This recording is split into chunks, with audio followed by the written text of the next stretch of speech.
morning, all, and welcome to the 9th Ministerial of the Meeting of the Community of Democracies. It's really an honor for us to host this ministerial here in Washington in the United States for the first time.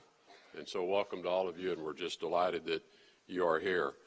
I also want to congratulate Thomas Garrett on his new role as Secretary General of the Community of Democracies.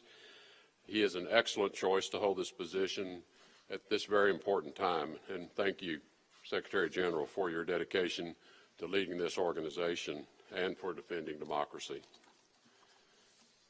We're grateful to the foreign ministers, the government delegations, members of civil society, as well as business leaders, and most particularly the young people who have traveled from around the world to be with us today. Thank you for making the effort to join us. The collective efforts of those in this room to defend democratic progress and resist anti-democratic trends are deeply appreciated, and the United States is proud to participate in this shared work that we're all about. We know that this ministerial could not come at a more critical moment. Across the globe, democratic nations and peoples are under threat.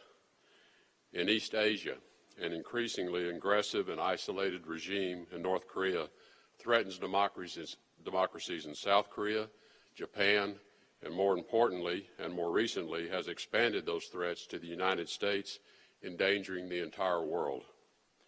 In the Middle East, Iran exports terrorism and violence, threatening democracies from Israel to Europe and other regions. In other regions, once thriving democracies are retreating from or actively subverting democratic values, such as in Venezuela. And finally, we must support emerging democracies in the struggle to become nations that respect human rights, regardless of ethnicity, such as the case in Burma. The global challenge to the democratic ideal is real. That's why we're here today. That's why this gathering exists. We know that democracy is the form of governance that produces peace, stability, and prosperity at home and abroad. We know that governments that uphold democratic principles and practices are safer, healthier, more secure, more prosperous societies, and are more inclined to respect the human rights of their citizens. Democratic governments are accountable to the people, and as a result are less susceptible to corruption, more likely to support an independent and fair judicial system, and more likely to peacefully sustain a vibrant, diverse society. As a community of democracies, we also know that our shared values translate to more dependable security partners and reliable allies in the fight against terrorism. We know that democracies are not flawless. All of us remain works in progress. Successful democracies require hard choices, hard work, and vigilance. But democracy is the only political system that contains an institutional capacity for self-correction, one that grants its citizens the right to participate in how and by whom they are governed. And that is why we support the expansion of freedom and democracy throughout the world. At a time of growing efforts to undermine democracy, it is all the more critical that we work together to bolster and promote this form of governance. So despite the challenges of our day, now is not the time to step back from our democratic commitments. Now is the time to strengthen and sustain them. We cannot become complacent. Rather, we must continue our active advocacy and engagement. 2 months ago, President Trump delivered a speech in the same city where this group is founded and where its secretariat is housed. Before the Polish people, the President reaffirmed this shared commitment to advancing freedom. He said, and I quote, "Above all, we value the dignity of every human life, protect the rights of every person, and share the hope of every soul to live in freedom. That is who we are," end quote. That is who we are as Americans. In our Declaration of Independence, our founders boldly stated that all are endowed by their Creator with the unalienable rights of life, liberty, and the pursuit of happiness. Americans are committed to standing up for democratic principles, practices, and our partners around the world.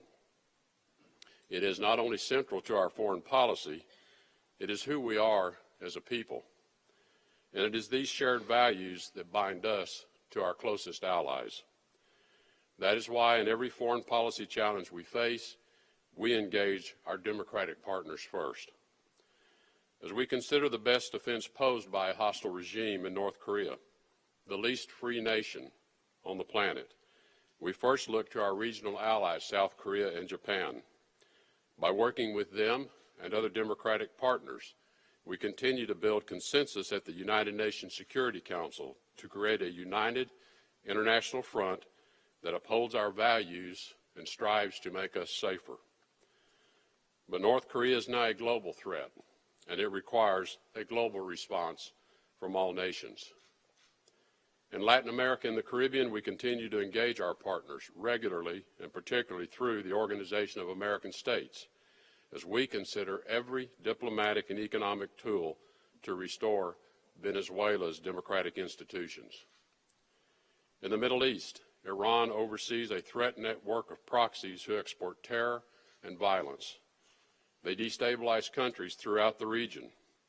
In response, the United States works closely with our allies in Europe and our ally Israel to address these threats while also supporting a strong, more resilient democracy emerging in Iraq. And when countries like Russia threaten their democratic neighbors by attacking the very foundation of our democracies, by meddling in our free and fair elections, we stand with our democratic partners. We call for greater vigilance, and we work together to safeguard our democracies from interference in the future.